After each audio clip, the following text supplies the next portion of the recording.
Amen. For those who were here yesterday afternoon, specifically the students, I think we only had two visitors, I think. We began to look at the first angel's message, if you recall. Yep. Okay. So I'd like to give you some homework in relation to that study. It's Tuesday today. Is that right? I'm losing track of time. Because it's Tuesday. I'm not here on Thursday, Friday, Sabbath and Sunday. I come back on Sunday.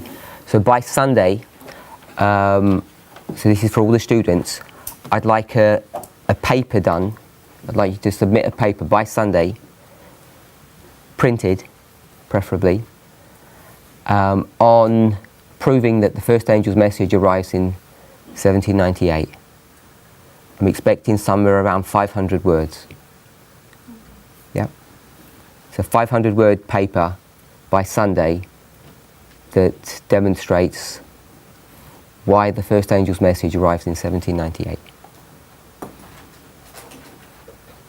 And anybody else can participate, any of the visitors as well, if they feel inclined to. Because you can watch, I think the classes are going to be uploaded soon, if not already, so you can go back and review them and you can see what we discussed. We already began a work on that, but there were passages that we didn't come across, that we didn't look at, to show that. Any questions? Everybody okay? 500 words. It's about two sides of A4. We don't know what A4 is. Letter. 2 sides of letter. Yeah. Sorry. Is that okay? I don't see many people smiling. So you'd be happy. The best one receives a prize. Is that board over there? Is that the same? Oh, so yes. So we're working on 2 boards. I'm sure one of them is going to end up getting rubbed out. So that was the work we did yesterday, about demonstrating the first angel's message. It has some references there, but it's by no means all the references that deal with this subject. And I think you all have a booklet that may or may not help you. I don't know. About the 3 angels' messages, but you should all be able to find a lot more information than is on that board with respect to the first angel. So while you're here, you'll be presenting in the morning, in the afternoon? So I'm presenting in the afternoon 2 days a week, Mondays and Wednesdays. Except tomorrow, yeah. And they've asked me to try and separate the 2 classes, which I'll try to do as best as I can. But it's not that easy. Okay, coming back to our study yesterday. Does anybody have any questions? Has anybody had any thoughts, concerns? They agree, they see the light, or they think it's not correct?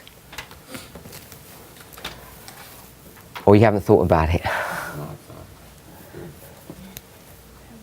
Yes? Is the soul intelligent? Soul. Yeah. So the question is, what is the relationship with the soul with respect to all of this? If I could rephrase it that way. Anybody have any thoughts on soul? This question comes up over and over again when we're dealing with the nature of man.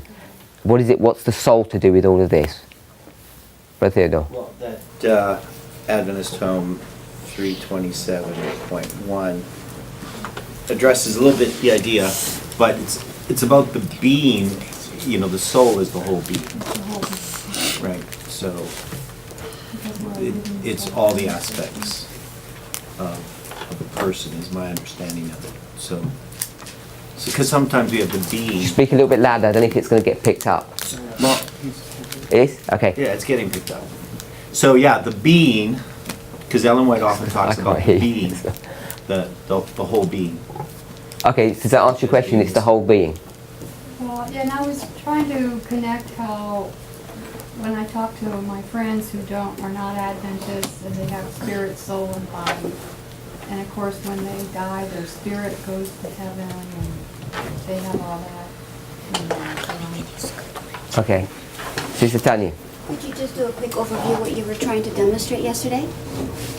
Here on the board? Yes. Yes, I will. I just wanted to know if people got any questions about or concerns that they thought about before I recap. Brother Larry? Yeah, if we turn to Genesis 2, and this is in relation to Kathy's question. Genesis 2:7. What are you going to show us before you read it? Yeah, we're going to show you that the soul has two parts. To be a living soul, has to have the breath of God in the body. Then you become a living soul. Okay. So Genesis 2:7 says, "The Lord God formed man of the dust of the ground, and breathed into his nostrils the breath of life, and man became a living soul."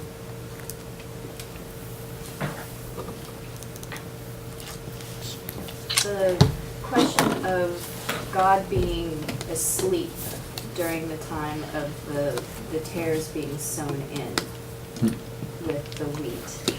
Okay. We were having a discussion while we were working yesterday as to what the implications were, how that could happen, one, and two, the role of, the role of Lucifer in all of that. Okay, so the question was, okay, so we'll come to that in a second. Any more thoughts on the soul? I'll just give you my thoughts on the soul. I tend not to do studies on the soul because the soul is a complex subject, and the reason for that, from my reviewing of the subject, is the word soul is used differently in different places. It's not consistently used as a body and the breath of God coming together to make a functioning, living human being. It's used differently in different places. Sometimes it can be used as only part of a human being. So I don't know if it's an accurate term to use the soul as a precise definition. To say a soul is, this thing here, the body and the spirit all coming together and making you alive. It can be used in different ways, in different contexts. Can you give us an example? Not off the top of my mind. Sometimes, without going to some proofs, because I can't remember them, sometimes it can be used just to identify the heart.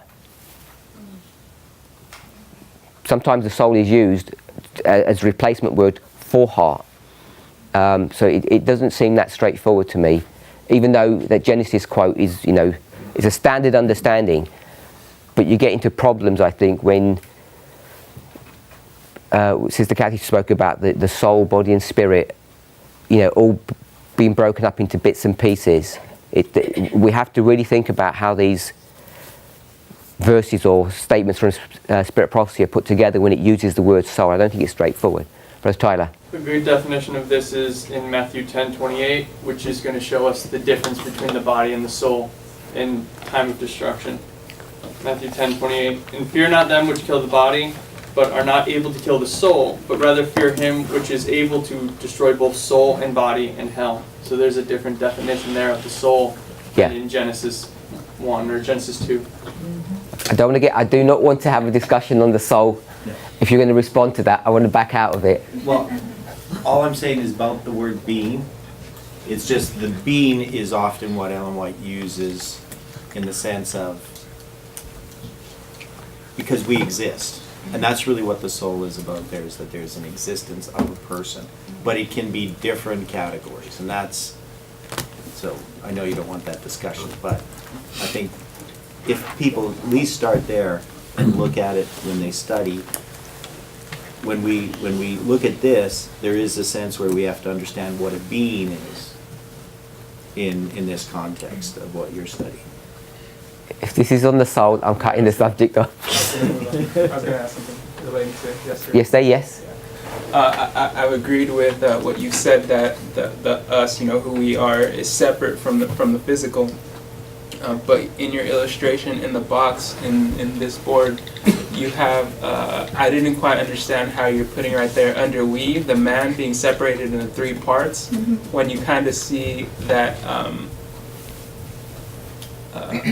that you have the house and then you have the we, so you have those 3 parts there, but then, and then what you said about the physical being something else, not physical, that's the part that I didn't. So this is a wrong illustration, you're saying?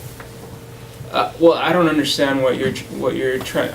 I could just not be understanding what you're saying when you're dividing the man. I understand that the nature of man is threefold, and I think that's what you're trying to illustrate. But I don't understand what you're saying that physical, that X is. That's Okay, yeah, because we haven't got there quite. Okay. We didn't quite get there.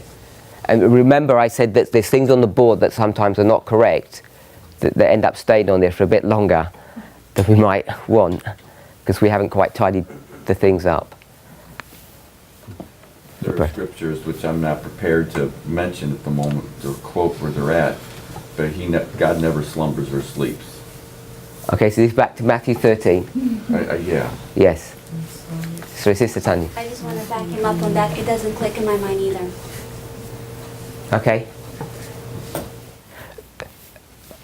Before we move on too far, I want to really get 100% consensus in a class this large that this model is correct. Because if it's not, there's not much point moving forward in our studies, because you'll never buy into the next problematic idea that I'm going to propose.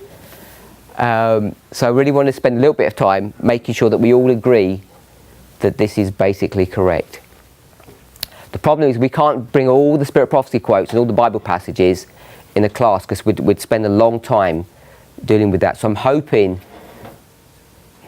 expecting, particularly the students, that from 5 o'clock till whenever you go to bed, you're supposed to be reviewing, I assume that you do, your classwork and adding to your knowledge, adding to the information that we have to verify that what we're teaching in class is correct.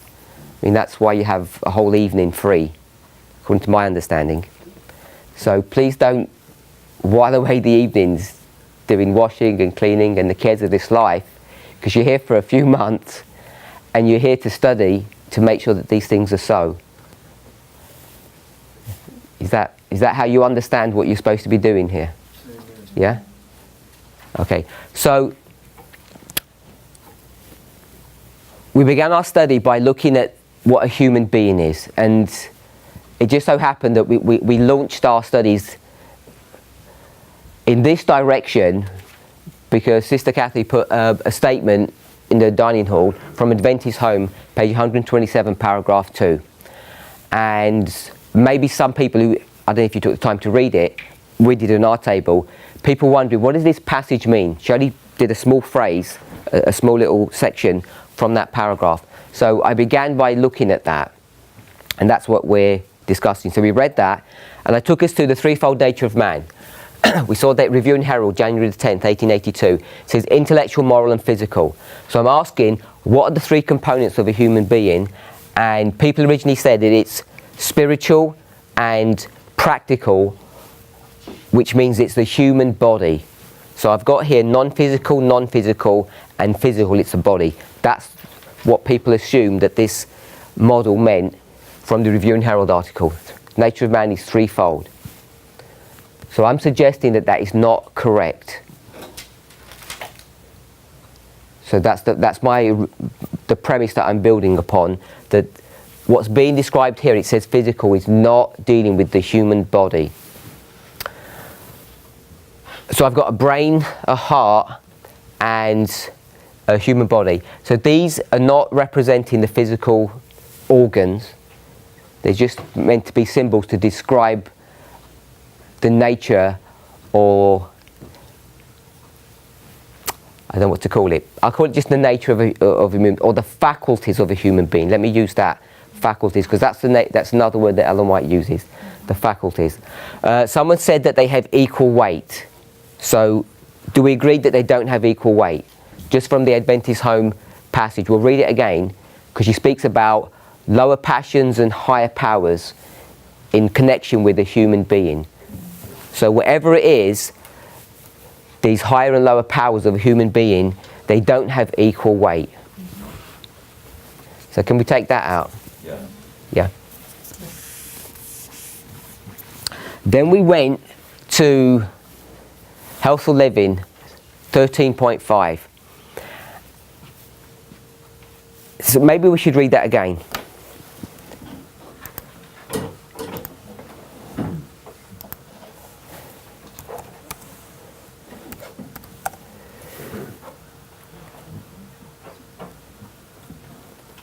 Healthful Living 13.5. We have special duties resting upon us. We should be acquainted with our physical structure and the laws controlling natural life. While Greek and Latin, which are seldom of any advantage, are made a study by many, physiology and hygiene are barely touched upon. The study to which to give thought is that which concerns natural life, a knowledge of oneself. So can we pick up the word natural life here? Yep. If we go back to the beginning of the paragraph, it says we have special duties resting upon us. We should be acquainted with our physical structure and the laws controlling the natural life. So I want to say that that is a repeat and enlargement. Can everybody assent to that? Does everybody know what I'm talking about? Does anybody not? Which parts are you identifying as the repeat and enlarge? So I'm not identifying it. I'm going to ask if we haven't picked it up, then say we haven't picked it up. But no one's answering, so I'm saying we've all picked it up. So then I'm going to ask somebody to identify it. So if you don't see it, don't keep silent, because I'm going to ask you in a minute to identify it. It's in the first sentence. We have special duties resting upon us. Second sentence.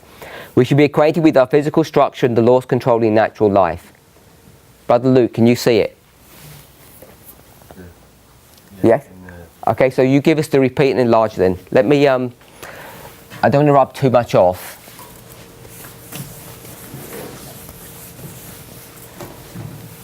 It's in the sentence a bit afterwards. It says, the study to which to give thought is which concerns natural life and knowledge of oneself. That's the repeat of the second sentence. Okay, I think it's in the second sentence in itself. It's in the second sentence itself. What I'm looking for is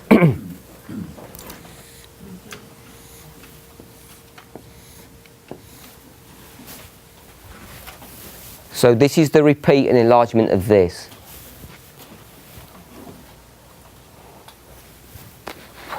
Brother Jonathan, have a go. I might be wrong, I'm just... It's talking about the physical structure. Where do you want to put that? At the beginning, Here? yeah. Because it's mentioned the first time. Okay. And then it talks about the laws controlling natural life. Where's that? I would put it after physical structure. Law? Yeah. So now repeat it. The repeat, I would say, the study to which to give thought is that which concerns natural life. I would say the study and thought is the law, and natural life is physical structure. It's like a mirror. The study and Yeah. And the Natural life. Yeah. Brother Tyler? I was gonna say physical. Oh, sorry, I lost it. Where is it? Oh, here it is. Okay. The physical structure and the natural life would be the same.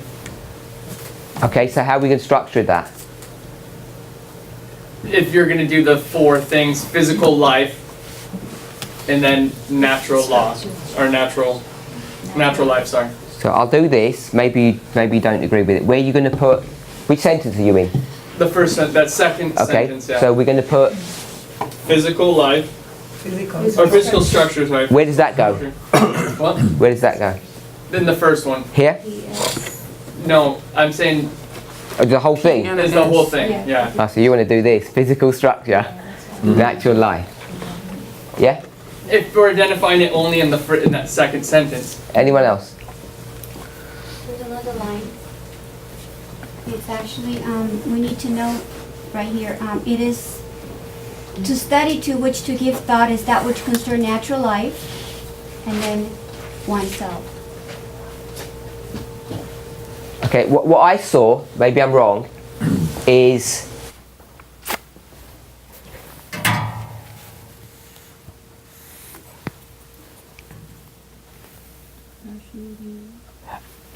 okay, I won't bother what I'm saying. Are we all happy that the physical structure is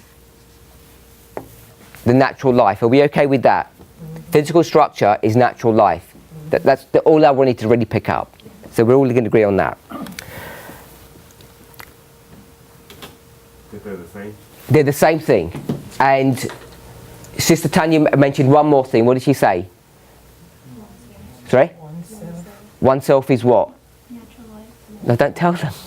Don't tell them. The laws controlling natural life is the enlargement of physical structure. Is that what you're saying? So we've got physical structure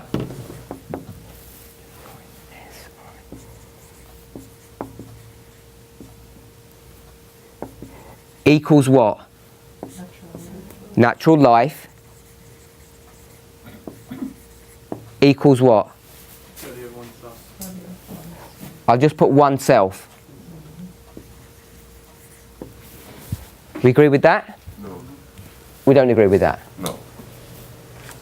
I don't. Which bit do you agree with that? I don't agree with the physical structure equals natural life because she says, at least just from reading this one sentence, because she used the word "and," so they're aren't they distinct? Not saying they have no correlation or relation to each other, but I don't know if it equals that, right? Oh, I'm asking you how you see that. Yeah, I don't see it as equaling. So you don't agree with Brother Tyler? That it equals it, no. Just based upon this one sentence we're working with. That's all I'm saying. Brother Tyler?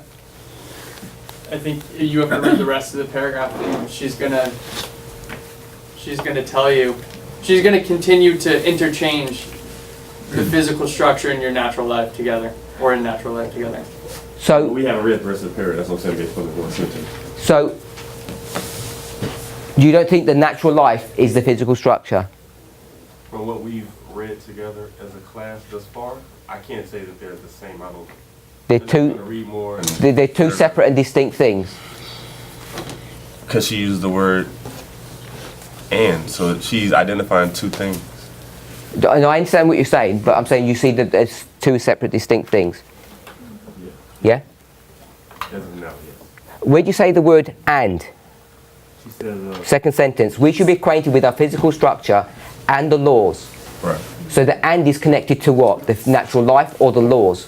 No, I'm saying they have a relation, but we're saying they're equal to. Yeah, but you said it can't be equal because of the word "and," Yeah. which is conjunction. Right. So I'm saying the conjunction is the conjunction with respect to the natural life or the laws. That's what I'm asking.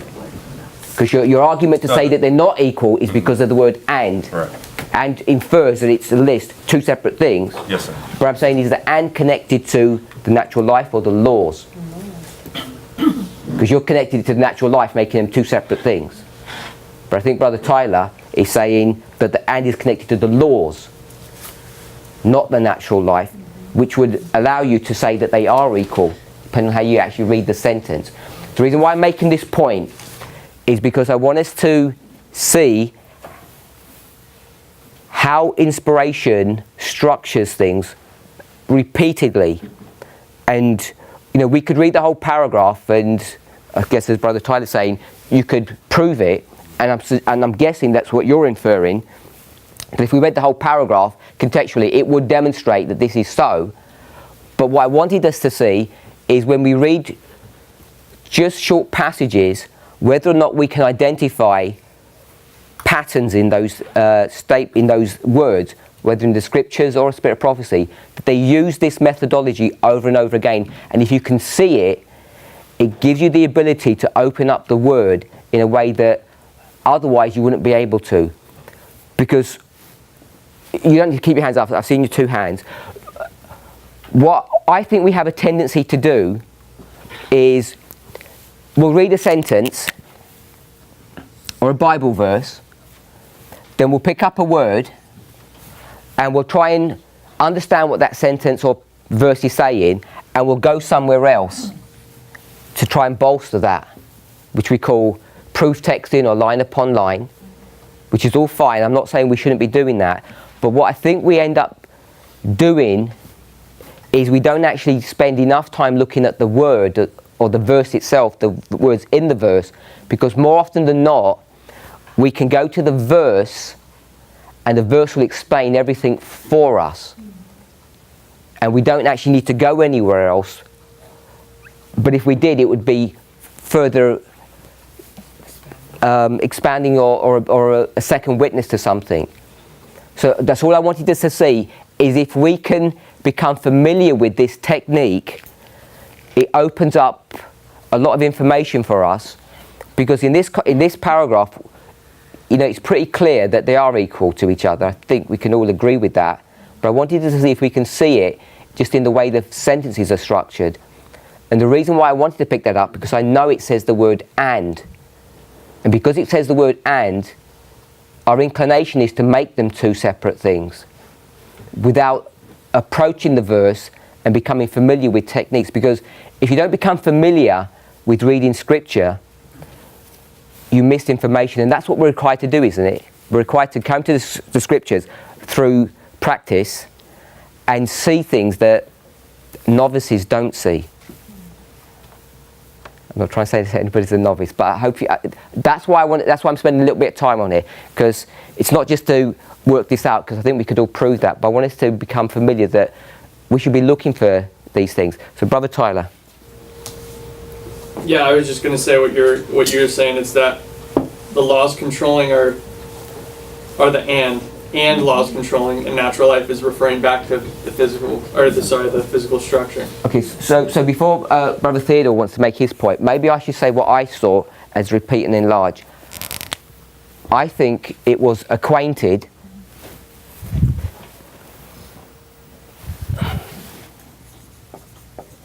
with the physical structure and the laws of natural life. That's what I thought I saw, that the physical structure and being acquainted is a similar concept to law, and the physical structure is the natural life. I could be wrong on that, but that's how I saw that, repeat and enlarge. It's saying you need to acquaint yourself with the physical structure, you need to know about the laws of natural life. And that it just goes here. The and is connecting these two thoughts together.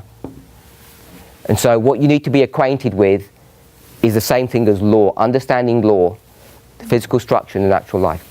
That's how I saw it. I'm not saying it's the only way to do that. So that's what I was going to say. Because you can take the sentence, because what she's doing and what Ellen White does all the time, and people miss it, is that she does this repeat and enlarge. She's adding more detail as she's writing. And we run into this when people attack, Ellen White on the 25, they try to say she never mentions the 25, 20, and things like that. But in this sentence, if we wrote it, we should be acquainted with our physical structure and the laws concerning it, or controlling it. She could have just put it there, the physical structure. But she's adding, when she adds natural life, she's now giving us more information about the physical structure. And so she does this all the time in her writings, and the Bible does it too. And good writers do that. They're giving you more information as they repeat their idea. What do you think? Me? Oh, I know. I thought somebody had it raised. No. No, I agree with that. I wasn't separating the laws controlling natural life, so I wasn't seeing the laws and the natural life as distinct. But in that illustration, I see that. So the physical structure is connected to the natural life, but not necessarily the laws of it. You know, as far as the correlation goes. Yes. Amen. Okay. And so Sister Tanya's got oneself. So the physical structure, natural life for oneself. Then it says, it is the house in which we live that we need to preserve, that we may honor God, we may do honor to God who has redeemed us. So the it is all of these things. We agree with that? This is the it. So it, the physical structure, the house, obviously contextually it's the house. It is the house. The house is the house in which we live. But this it is taking you back to this information before. The structure, the natural life, oneself. Are we okay with that? So the physical structure, and she's talking about the body, is the house in which we live. And the we is a man. So I've got this man here, and I've taken this definition and brought it down here. 1, 2, 3. And if this was the physical body, we'd have a problem here. That's all. That's the only point I want us to see, that you have two pieces of inspiration fighting against one another. So even though I've illustrated it that way, I don't believe it is. So maybe we should, I want to take this out. Do we agree it's not spiritual and physical? Maybe we don't. I'm going to take that so we don't get confused. And I'm saying that this is not physical body, this is non-physical. At what level? At what level? I don't know the answer to that. I don't know what that means. At what level? When you say not physical, what do you mean by not physical? Spiritual. It's not. It's not atoms or molecules. I don't understand. I don't know what a spiritual being is.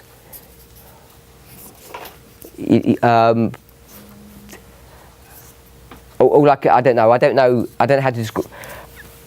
What a mind. No, a thought is a thought something that's physical. I don't think that it is. So I'm saying it's non-physical. It can be transmitted like through electricity, because we are electric beings too. Okay, so You have the natural body and you have a spiritual body. Aren't we born with a natural body, and then when we're resurrected we have a spiritual body? let me try and explain it how I see it. This non-physical being, which we are, lives in a physical matrix. We can't exist outside a physical thing, outside a physical entity, molecules and atoms. And the way these thoughts and feelings work is, if you want to describe it, through electrical pulses or nerve endings, or they're retained in some kind of physical entity. I'm not disagreeing with that. But the only point I wanted to see is it's not physical. It's something that's spiritual.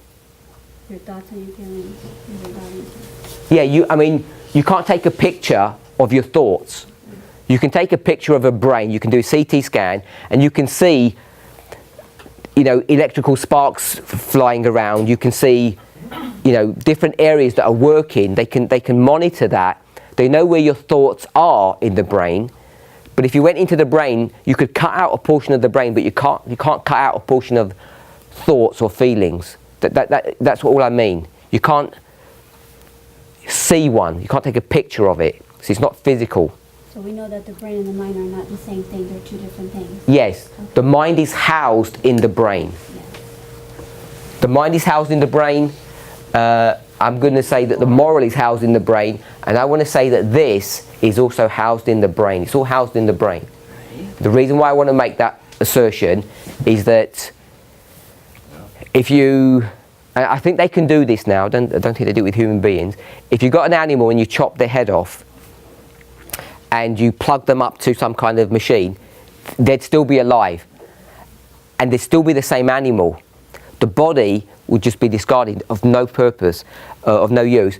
So that if it was a mouse, that mouse is still the same mouse, still the same thing. That's the only point I want to bring.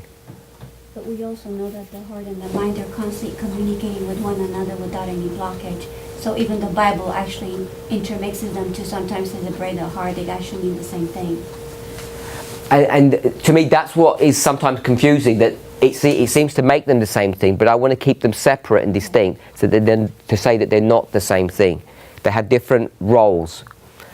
And so even though we've got the picture of the physical here, I'm not saying it's the physical body. I don't know if that answers your question or your concern or your confusion. No, because you're putting right there the we, the man, as being this threefold nature. You agree with that? Yeah. Well, yeah, I agree with that.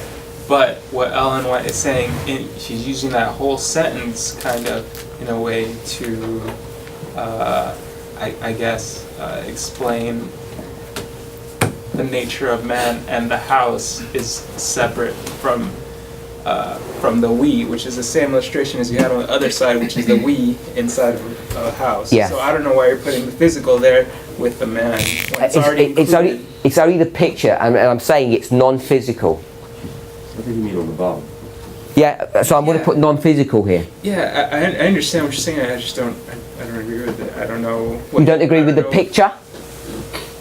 I don't agree that the physical aspect is non-physical. Whatever you're trying, because I still don't know what you're trying to say, but I don't agree with that. I don't see how you can see physical being not physical.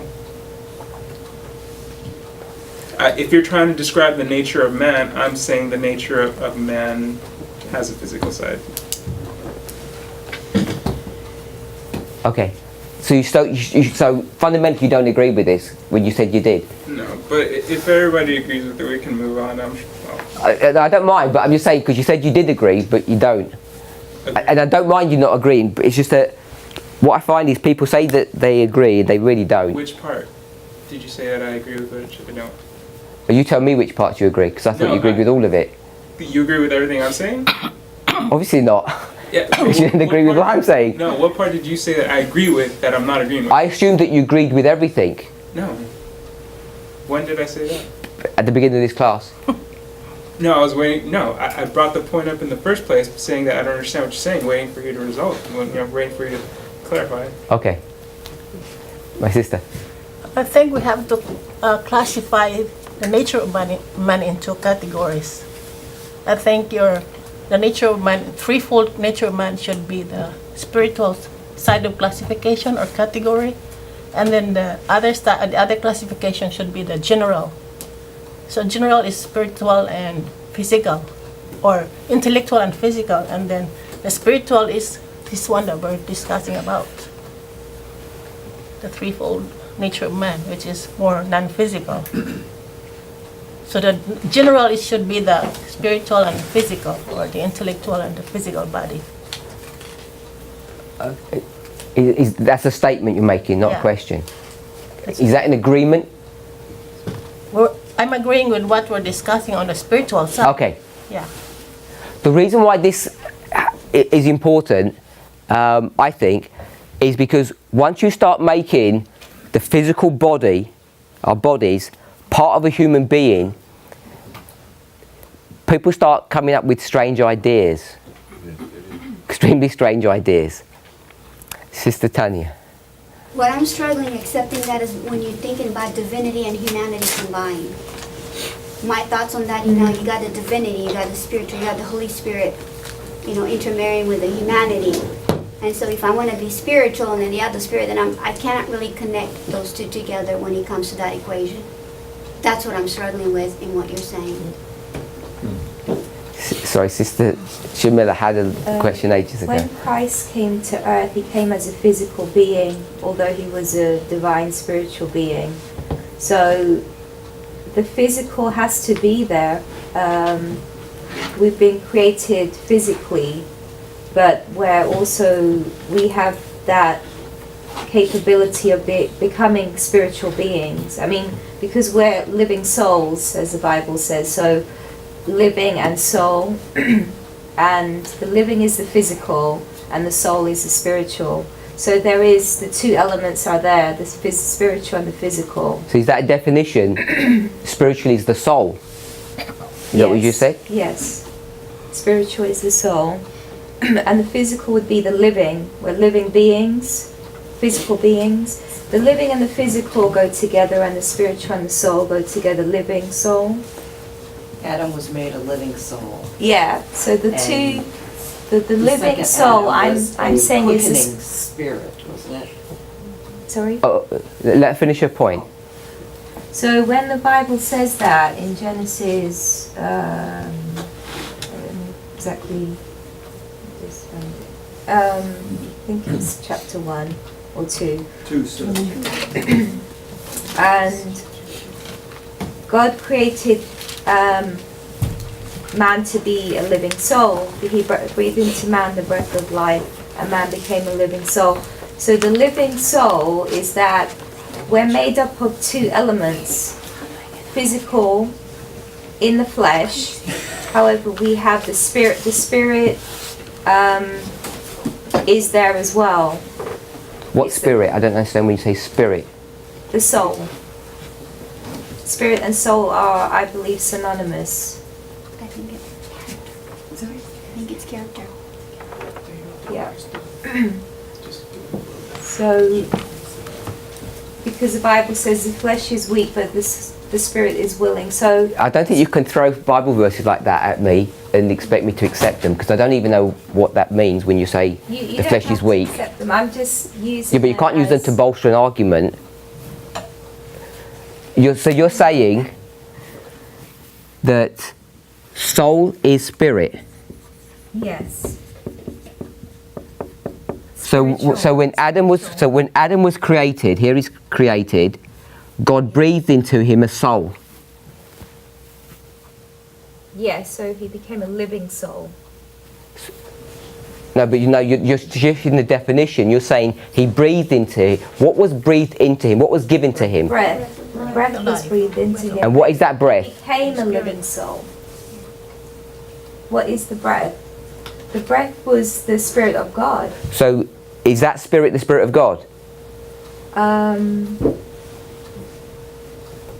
trying to... Yeah, because... So let me put this, the Spirit of God... There's only two spirits. There's good spirits and evil spirits. So you're saying the soul is the Spirit of God? Yeah, because God's created us, so it's His Spirit. So then the soul entered into Adam. I don't think that's what it says in Genesis. The Spirit of God entered into man. But you said the soul equals the Spirit. The spiritual I was talking about. The spiritual. The soul equals the spiritual. Yeah, because when we look at the two elements of spiritual and physical, that's what I'm referring to. Okay, I'm not sure if I'm clear on that. Okay. Anyone else? Well, I'm trying to look at your argument where you start seeing problems, and one thing that I brought up yesterday was that if the physical is part of a human, you know, is part of the nature of the man, when they go to heaven, he's going to have to take that physical with him. And I don't agree with that, only because when we go to heaven, we're still going to have a physical aspect to ourselves. It's going to be changed, of course, but I don't agree with the idea that just because it's involved in, you know, the development of character, that we have to take that with us, the body, to heaven. But we're going to have a body in heaven. Yeah, but where did that body come from? Where did it come from? Earth, correct? Sorry? Where did it come from? From the Earth, a fallen, you know, planet. What do you mean? Where did it come from? I mean, it's a brand new thing that's given to... Oh, okay. You mean the regenerate? New, yeah. It comes from God. He created it. And when God created this new body, what's going to happen to it? It's gonna receive the mental, the intellectual, and the moral. So this shell is going to receive something. What does it receive? Us. You know. That's my whole argument. I agree with that. But I don't know what you disagree with then. I I don't see why you have to change the physical to non-physical. Because if you make it the physical, you can't get a new shell, because that new shell is not you. It's something else. But at any point we have a physical. There's no point in time when we don't have a physical attached to us. There is, before you were created. So as soon as you were created, then you have a physical attached to you. Yeah? Do you agree with that? Yep. And what are you? The soul, the threefold nature of man. I don't want to use the word soul because it's going to get problematic. Okay. So what is the you? There's different ways of looking at it, but it can be... Tell me how you want to. Well, you can see it both ways. It doesn't matter. Can't be both ways. I want to see how you see it. I see it both ways. I see it as it can be the intellectual and the moral, the character, or it can be the character and the physical. So you is character, and your body, depending on the context, I guess. your body. So when you go to heaven, can you take that body with you? No. So you're going to get a new body. So what happened to that body? You're going to lose part of yourself. No. You do, because you're not going to take the body that you've got to heaven with you. That means that when we go to heaven, no body, period. No, what I'm saying is if you separate the two, just like when your car breaks down, you just get a new car. You just get a brand new car because the car isn't you. That's all I'm saying. Brother Theodore. You can look at the threefold nature in a different way. You can just say that this physical part is not you. It's part of your nature in the sense that you have a physical body, like your original diagram that you had with the person inside this physical body. If you did that, then you would say the we, it is the house in which we live, is separating who we are as a person from that physical body. So that would again be the same diagram. But if we're taking the threefold nature of man as being intellectual, moral, and physical, and we're saying that all of that is us, then we have to say that the physical is non-physical, right? Yep. That's what we would have to do. But you can look at it the other way and just say that the nature, when she's talking about the threefold nature of man, that she's including the house in which we live, but that's not really us. We could take it is the house in which we live, as defining that we are separate from our physical. Does everybody understand that? Sister Tanya. I just want to point out that the Bible makes a distinction between a soul and a living soul. We're told that when Adam was created, the breath of life was breathed into him, and he became a living soul. But in Revelation 6:9-11 is talking about the souls that were under the altar asking the Lord how long. And we know that these souls are not alive, but yet they're souls. If they're not alive, how can they speak? I don't know. Again, I don't know how to explain that, but I see the difference. There's, like you said, the soul will be given, this is the house, and then it's going to be given a new house. So your soul is made up of your thoughts, your character, your thoughts, and your feelings. Did these people have feelings? Revelation 6. Yeah. Did they have thoughts? Yeah. They're alive. Not literally. They're not literally alive, but they're being symbolized as living souls who want revenge. Just as the same as Abel's blood is personified or symbolized by a living soul that's crying for vengeance. There's other statements where it says that these souls that have been slain. I agree. That's why I didn't want to get into the soul subject. We have to try and avoid it. We'll go nowhere. We'll go nowhere, Brother Tyler. Just to answer to that, but we can move on from it. I think it's dangerous to use Revelation 6, or is it 6? Yeah. As a witness to talk about a soul, because, like you're saying, it's not a metaphor. I don't know the allegory. Is what's the right I don't know the right figure of speech, but regardless, if you're going to say that those souls are people who have been slain, who are crying out under the altar, you get into an overly physical and an immortality of the soul kind of argument, and it just, you can't. I don't think you can use Revelation 6. It's not a witness for a soul. Please, let's not get onto souls. It will not take us anywhere. I know it won't. My sister, who had the hand up? Oh, Brother Larry, then Sister Kay. So I'm just trying to get my mind wrapped around this, and I was wondering if we were to lay the story of men in the Bible being demon possessed, where when the demon enters in, that they totally lose all control of their body and speech. They don't even sound the same. They can't control their body. Can you maybe give some insight Okay, on that? so maybe that's a good example. Let's take all this stuff out. Sister Kathy. I was just going to say, maybe you would like to show the demonstration of the mesh and the jelly. Okay. So here's your body, and I said this was you. Yes? That's what we had yesterday. There was some kind of nominal agreement to that. Sorry, I wasn't sure if you're looking at the screen at me or looking. Okay, so yeah, it was. I thought you was. It threw me. Okay, so this is you. So all that's happening is, I'm saying this is non-physical, spiritual. So I'm saying there's this demon here. And I don't know how angels work, but I'm saying it's spiritual. It's not physical. Okay, so this demon comes over and gets you and says, it doesn't kill you. It pushes you to one side and say, you know, you go here in this corner. So here you are, and now the demon is here.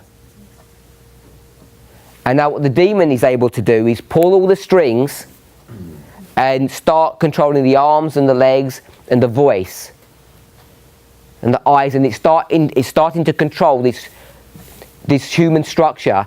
So this is a robot that the demon is now controlling, just like a remote control car. And that's what you were doing before. You were in charge and you were controlling the remote, whatever it is, the toy. So that's how I understand demon possession. And all God wants to do is say, get rid of the demon and you come back here and just take control. My brother. I think that what you're talking about here ties right back into Adventist Home 127.2, the part where the statement was on the board yesterday, or the day before. It says, the flesh of itself cannot act contrary to the will of God. But the reason why the flesh appears to act contrary to the will of God is because we're inside, we're operating almost as someone who's demon possessed because we don't have the mind of Christ. If we have the mind of Christ living within, our flesh would cooperate, and because we're the ones who are in control of our house and how it operates. Okay. We then spoke about lower and higher power. It says lower passions, higher powers. Where did we get that from? Review and Harold? No, Adventist. Adventist Home 127. We got these higher and lower passions, and so I'm suggesting, and so we're going to, this is my assertion, that we're going to now hopefully demonstrate this, that the higher and lower passions are the nature of man. So will you give me the license to, even though you might not, I haven't proven it, that the lower passions and the high powers are the nature of man? Yeah?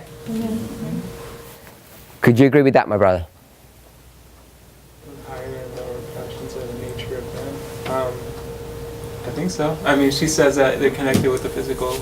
Okay, so my question is, wherever they are the higher powers and lower passions, are they physical or non-physical?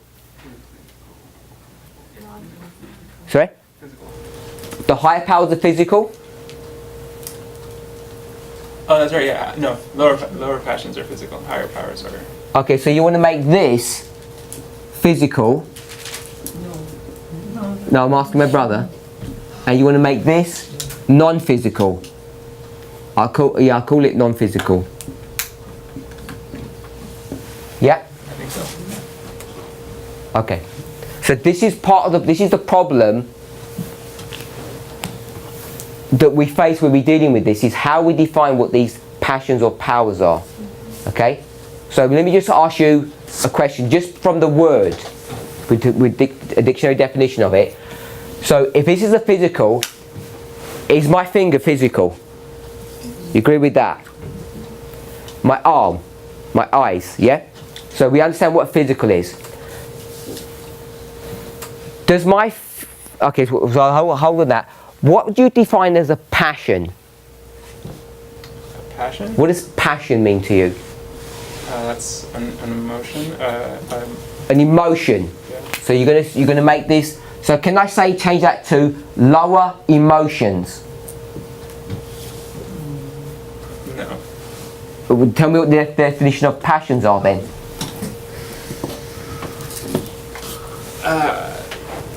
Definition of. We can crack open. Has anybody got a dictionary? Let's open up a dictionary and then we'll find that dictionary definition. Well, the reason I said physical is because of the reading that. I'm not asking you that now. Now I'm asking you a dictionary definition of passion. Dictionary definition is passion, a strong feeling of enthusiasm or excitement for something or about doing something. A strong feeling, such as anger, that causes you to act in a dangerous way. So I'll go with the word feeling, which you said was an emotion. So is an emotion or a feeling physical or non-physical? Non-physical. So this is the problem. If you're going to make this physical, it doesn't even go with the dictionary definition of lower passions. But we have the spirit of prophecy. That was spirit of prophecy. Yeah, in the spirit of prophecy, she says that it's connected with the physical. I'm not arguing there's a connection. I'm not arguing there's not a connection. All I'm saying is, if we're going to take the dictionary definition of what a passion is, it's a non-physical thing. So lower passions are lower feelings, which are non-physical things. They're emotions. So my argument is that lower passions and higher powers are non-physical things, which is the nature of man, which is where this is going to end up. This is not physical. Brother Theodore, Sister Tanya. Oh, 1 second, brother. My brother. I forgot your name. Yeah. Richard. Two things. Brother Richard, sorry. Yeah, it's okay. Two things. Just for the sake of moving on, you guys said you didn't want us to move on unless we agreed. But I'm willing to move on, though I don't agree. With some things. I'm not saying I disagree with everything, because I don't even know where we're really headed. So I can't say I disagree. But does it make a difference? I'm sorry? If you don't know where we're headed. You could agree or disagree with what's there. Right, but I don't want to be disagreeable. That's the thing. That's what I'm trying to emphasize. I don't want to be disagreeable. But I don't agree with some things at this point. Okay, just tell me what you don't agree with. What's in the box. You don't agree with that? No, I don't think in the box is what Sister White is saying, the way we've displayed it. And I think that's what Brother Nathan... Which bit are you disagreeing with? On the man. Do you agree that we is the man? Not in the way you... No, but you agree with that? Coming down. In a sense, yes. But you don't agree with that? You don't agree with this? Right. But you agree that we are the man? It's a part of it. I think she makes the distinction. Distinction between? The body and the we. So what is the we then? How would you describe what a we is? She said because it's the house in which we live. So in at least my understanding of what physical is, the physical would be the body. So I've got the body, which is the house. You agree with that? Right. So I'm asking you what the we is. Right, and that's where in Genesis you have a body and God breathed in this intelligence, this knowledge, he gave Adam his very mind. 1 second. So I think that's the intelligence, knowledge. What else? Well, I'm saying intelligence and morality, as far as the threefold nature. Intelligence, knowledge, and morality. He breathes into this Well, shell. I want to remove knowledge and just work with the threefold and say intelligence and moral. In the context of You the want to paragraph. remove knowledge, you say? Yeah. So Just for the sake of not. he breathes into a person intelligence and morality. Yeah. He breathes them into it. Mm-hmm. Then what happens? No, I'm saying so you have the body and you have what God breathed into the body. And I think those that he gave him morality, intelligence about all things or whatever he gave Adam that day. And from what I understand in the sentence, I think that's the man or what God, the intelligence he gave Adam, that is what's in that physical body. So that's what comprises. Do you think that this is teaching anything different to what you've just said? In the picture right there, where you have the three equaling the man right there, I think that is the. Okay. That's why I disagree with So what you're saying is, you get a shell here, and what gets breathed into him. So we'll take out the demon. Is intelligence and morality. That gets breathed into him. So that's what the we is. Yes, that's what I'm saying. In that. Okay. In that sense, yeah. That's what I'm thinking it is. Not saying I'm right. So what if I added one more thing? Intelligence was introduced into him, morality was introduced to him, and one more thing, which was X. One more thing was added into him. Conceptually, could you agree with that? Even if you can't find it. Based upon what we're talking about, no, because they don't have an X. I'm saying if an X existed. So I'm asking conceptually, could you agree? It could be 20 things that were put into him. But you've only found 2. Do you understand what I'm asking? No, I'm sorry. You've found 2, intelligence and morality, and you agreed that they were breathed into this shell. They were put into this shell. Yes? I'm not saying I found 2. You said I found 2. We did. Okay, I'm saying based upon that's what the sentence is. That's what we're working with. Yeah. Okay. So I'm saying if there was another one that was also into him, if there was, it doesn't change your model, does it? No. Okay, so that's all I'm saying. So our disagreement is this. I'm saying what was breathed into him was this, and X. Now I understand you've got a problem with the language and everything, but I'm just saying conceptually, if this was the X, everything would tie up, would it, or would it not? You would have a problem, you saying? Is that what you mean by tie up? There would be a problem? The disagreement between you and me is that I'm saying just call this X that's breathed into a human being, and if that was X that was breathed into him, would there be an agreement? But you're saying this thing wasn't breathed into him. And I'm saying it was. With the way you've described it, this is breathed into him, this is, and this is. Like you're saying just these 2 are breathed into him. I'm saying there was a third one breathed into him. That's the only thing that we're disagreeing on. It's not the concept, it's the details of what is actually given to this shell. Does that make sense? No. Does it make sense to anyone what I'm saying? Yeah. So you explain it, Brother Jonathan, because I'm not explaining it well. I understand the concept that the body is a shell, and the shell needs to be controlled by something, whatever this something is at the moment. And now you say that the intelligence and the morality is inserted into the shell, and you didn't give an answer yet how the physical, what you're saying is non-physical, is also inserted into the shell. You didn't mention that point, but I can see your concept. I understand that the body is a shell, which we or I control. And for me, the example with the demon was clear. That something from outside can come into my body and can control me, my physical, my arms, what I speak, what I think, whatever.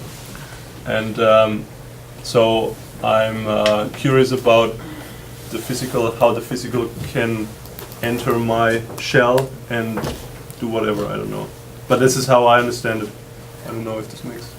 I know people have got their hands up, but we've only got 20 minutes left. Let's go to the Adventist home passage and let's start reading this in a bit, maybe in a bit more detail. Before we do that, I just want to summarise this. I think people are now, we're all on the same page. What I mean by that is not that we're all in agreement, but we all see what the issue is. If I can express it this way, and I think Brother Richard has done has maybe clarified what the issue is. So in his thinking, there was a shell, and into this shell God put non-physical things, spiritual things. He put intelligence and he put morality. And these things here, in that passage there, is the we. Intelligence and morality.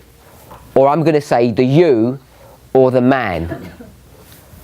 And all I'm saying is he didn't just put 2 of them, he put 3 of them. That's all I'm saying. And some people can see it and some people can't. So if we can move on just at that level, that the discussion, the argument, is about what gets put into the shell. And I'm saying, whether we agree with it or not, that this thing here that's being described got put into the shell. If you look at the intelligence and morality, God can put intelligence and morality into each one of us, into our houses, if you want to look at it that way, and yet that doesn't make us all different. But it's that X that you're talking about is who we are. So identity. Yeah, it's who you are. Okay, I think I might be agreeing with that. Yeah. Brother Theodore. This is a question. When Paul in Romans 8 talks about the carnal mind, is that physical or non-physical? Okay, so let's read Adventist Home, 127.2. And you said the what mind? The carnal mind. Carnal mind, okay. Because carnal, it means fleshly mind. So the reason we're not even going to go there, because Ellen White's going to address it right in this passage. The lower passions have their seat in the body and work through it. So let me take this out. So we're at the first sentence. The lower passions have their seat in the body and work through it. What is the it, my brother? The body, physical. The body. Okay? So here we are. This is the it in this sentence. Does everybody agree with that? That's how we read that sentence. The lower passions have their seat in the body and work through it. So it is the body.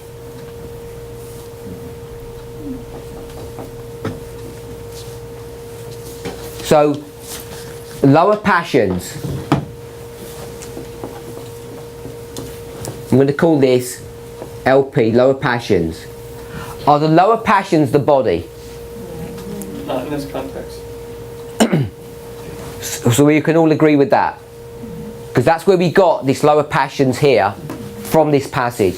So the lower passions are not the body. So if we've got it is the body, what else did we define the body as? The physical structure. So I'm saying that the physical structure is not the lower passions. So that's why I'm disagreeing with this model here. So the lower passions have their seat in the body. What is a seat?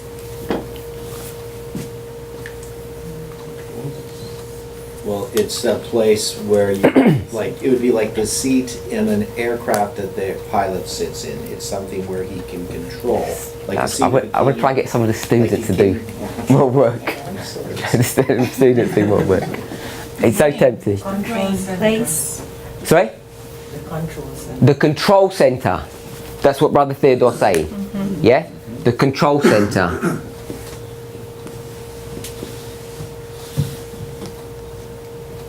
Is it RE or ER? It's the American. Yeah. That's correct. Over here. Do it English. Okay, so it's the control center. We agree with that? Yeah? So that was that model I had before. You've got a robot and you pull all the strings and you get it to do whatever you want it to do. Yes? Chair. It's the chair or the chairman. Yeah? Can we say that? Chairperson. Yes? Let's go to Revelation 13.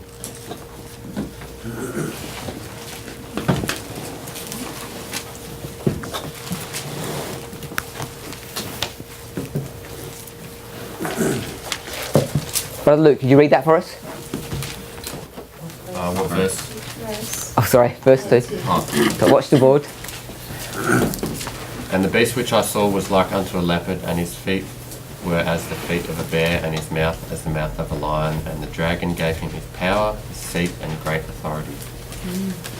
Okay.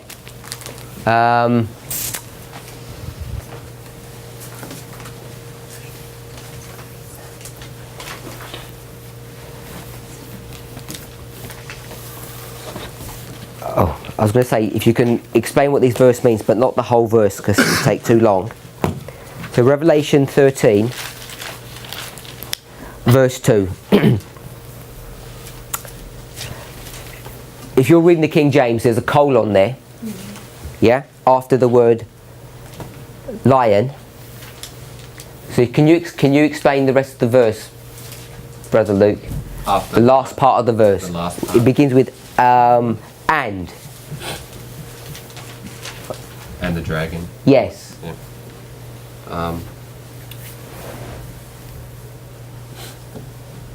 Well, the dragon is pagan, right?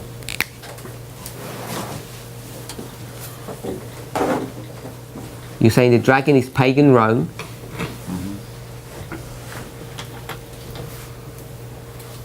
And he's given power, seat, and great authority. So. Sorry, he does what? So. It's my hearing. It's not even the mics. Sorry. He's given, and the dragon gives him his power, his seat, and great authority. So 3. So the dragon gives what? Power is strength. Power.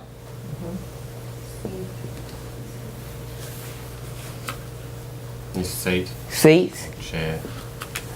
And. Great authority. Great authority.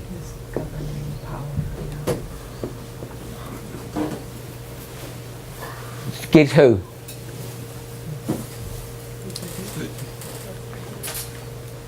Brother Luke? I'm not sure. So, you're saying the dragon, who's pagan Rome, gives to him. Papacy. Sorry? The papacy. Oh, it's the papacy, yeah? You're saying it's the papacy. Gives him what? Power, seat, and great authority. Okay, let's read the words a little bit carefully.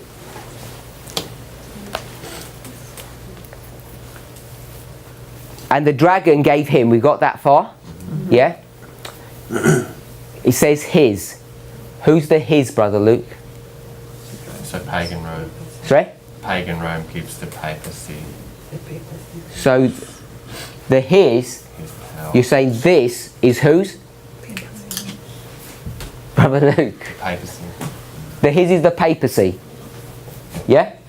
Okay? Papacy. And then it says his seat. Who's that his? Papacy. Papacy. Yeah. And then it says and great authority. Yeah? So whose authority is that? The papacy's authority. How do you know it's the papacy's? Stop. I'm not sure how I know. So you don't know then? Because you can't say it's that, and then you want to tell me how. Okay, so you don't know whose authority that is. Okay, so let's go back. How do you know the dragon is pagan Rome? Ellen White. Sorry, who said that? Ellen White says it. The passage, please.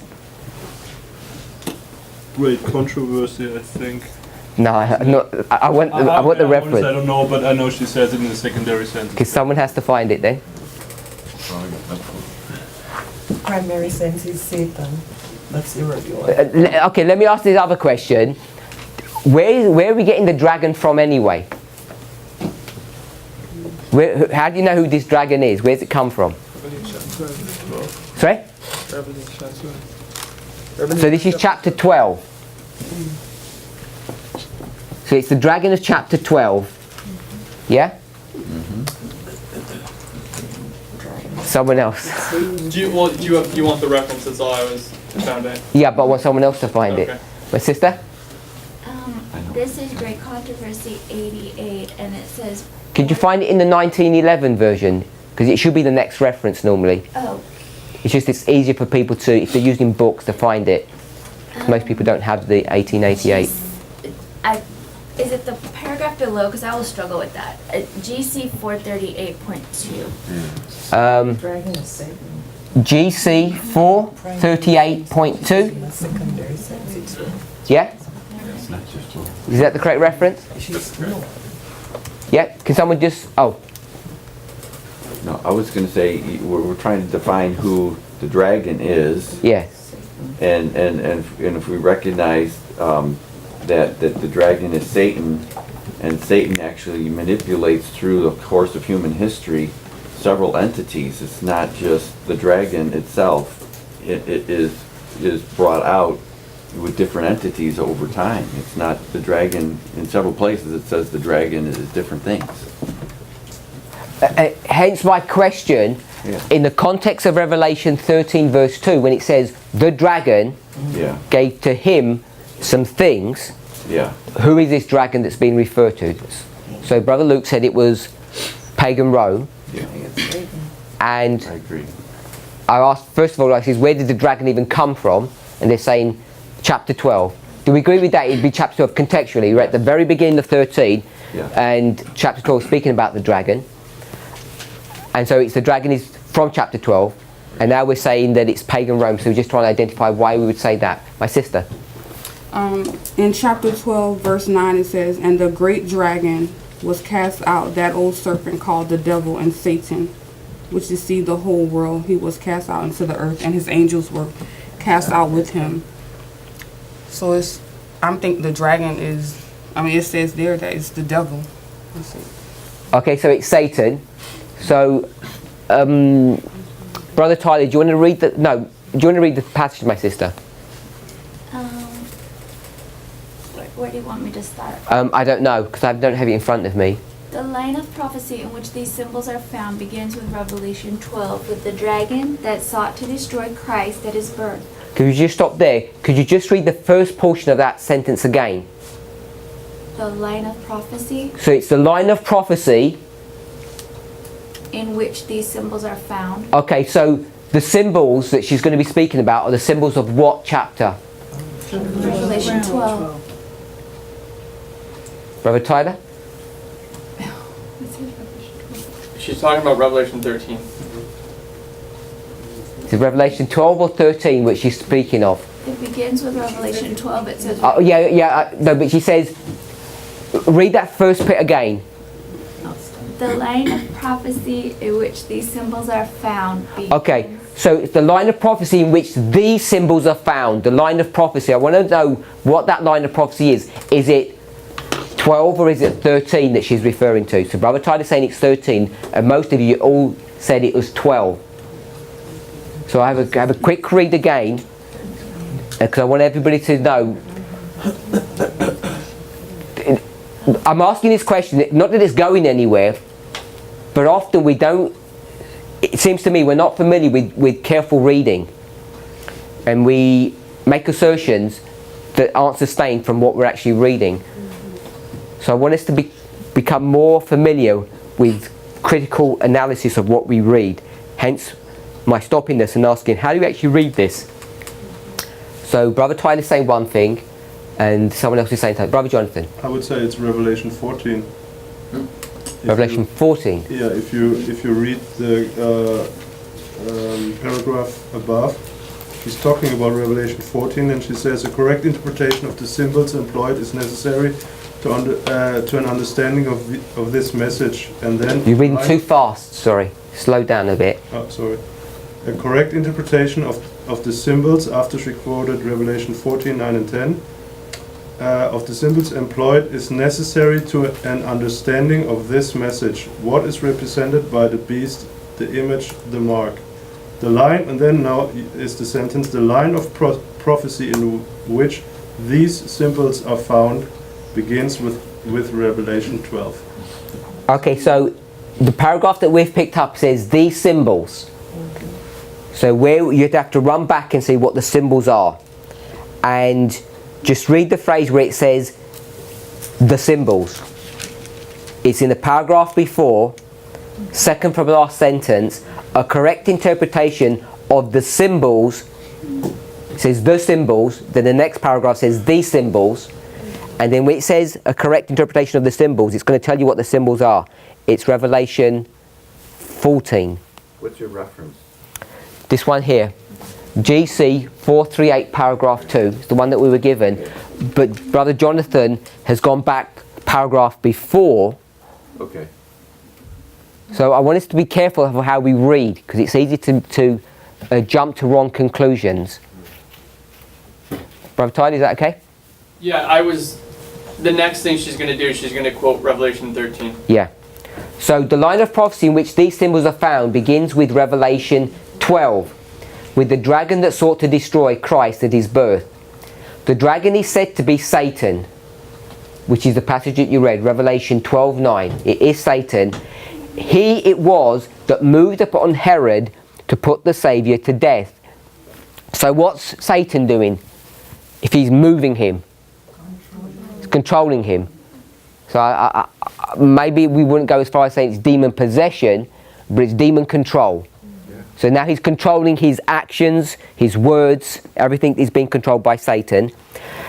Moved upon Herod to put the Saviour to death.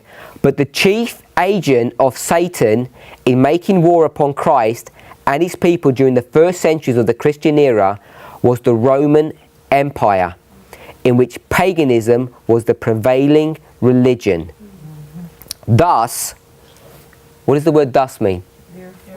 Therefore, we all okay with that? Therefore, in conclusion, while the dragon, I just want to make this point, when she says thus, when you said therefore, can you also say in conclusion? Yes. Can you see how she's structuring even her paragraphs? She's going to conclude the paragraph with a conclusion. Yeah? We laugh, but often we don't do that. Often we don't do that, and it's important to see that all of life, you're going to give me examples that doesn't show this, is structured on the 3-step process. And if you were going to write properly, it would follow this 3-step process. Just add this thought in, which is why I'm making this point. The binding off. What does the binding off mean? Yeah? Does everybody know that it means conclusion? You look at a dictionary definition, when you're binding something off, it means the conclusion of the matter. Yeah? Which is why the binding off is the 3rd step. Because what's the 3rd step in any document that you're going to do for Sunday? It's the conclusion. It's the summary, yeah? Say what you're going to say it, and say it again or repeat it. Yeah? So that's what she's doing here. Thus, while the dragon primarily represents Satan, it is in a secondary sense a symbol of pagan Rome. And she just repeated what she's already said in a succinct fashion. And it's the last sentence that we normally pick up, but she's explained it in detail here. And then in the next one it says in chapter 13 is described another beast like unto a leopard, to which the dragon gave his power, his seat and great authority. Okay, so that's blown it now. Actually we're already late.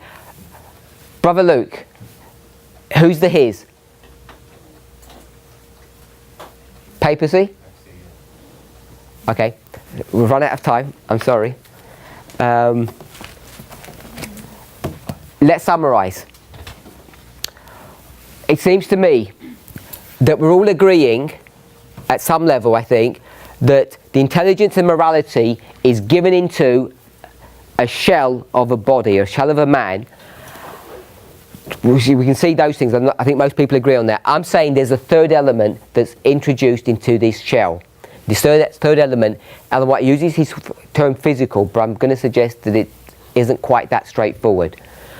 We've already identified that the physical structure is the natural life, is oneself. It's the house in which we live. So I think we've agreed with that. And we've seen that the lower passions are not physical. They are the seat, and we're going to define this a little bit more because this control centre that someone suggested here that runs the body. And we've gone to Revelation 13 verse 2, and we're just tidying up some loose pieces here about Revelation 13 verse 2. While we're here, we're going on a little detour. This is a little detour because I want us to see how we read the verses as opposed to just coming to the answer. Because why did we go to Revelation 13 verse 2? To see. So we can see that. So we could have just jumped into 13 verse 2, picked up the seat and come out again. But while we're there, I want us to spend some time to see how we read the verses and just sort of put into our memory banks that the dragon is pagan Rome, etc., etc. To answer my sister's question at the very beginning, Christ, God, sleeping. My brother says he never sleeps, he's always watching. And I'm saying in Matthew 13, this householder, does he sleep or does he not sleep? So some people said he doesn't sleep, and some people he says he does sleep, but I'm saying it's obvious that he sleeps. Because if he didn't sleep, it's a bigger crime, because he was awake, seeing people wreck his house, then he's blaming other people. So I'm saying he's asleep. So if that's the case, does he make him a good or a bad person if he sleeps? Good or bad to sleep? Neither. It's good to sleep at particular In this times. context, when you sow, if you sleep and your enemy comes to sow the seed, have you been derelict in your duty? Yes. So he's a good or bad? Bad. Okay, so he's a bad person to sleep. We agree with that? So what does that force you to do? Symbols. Sorry? Oh. Find out who the householder is. Find out who he is. Because symbols can have More than one meaning. So just because you've got one meaning for the householder, which was whom? God, it doesn't mean that's the only definition of who the householder is. Right. Who else is the householder then? It's a person who did what? Slept. Well, Adam. The watchman that Slept. Watchmen, the husbandmen, those who God charged to watch over his land while he was off doing. Okay, so there are some people who are charged to watch over the land. The land is the field. The field is the church. We slept. So the householder is who? My sister? It's us. It's you. It's church. While you were sleeping, derelict on duty, you allowed the enemy to come into the church. Let's pray. Heavenly Father, we thank you for your watch care and your goodness over us. We ask and pray that you would be with us and bless us. Lord, help these thoughts, ideas to begin to settle into our hearts and our minds, that we might have clarity on the experience that you want us all to have at the end of the world. We ask and pray these things in Jesus' name. Amen.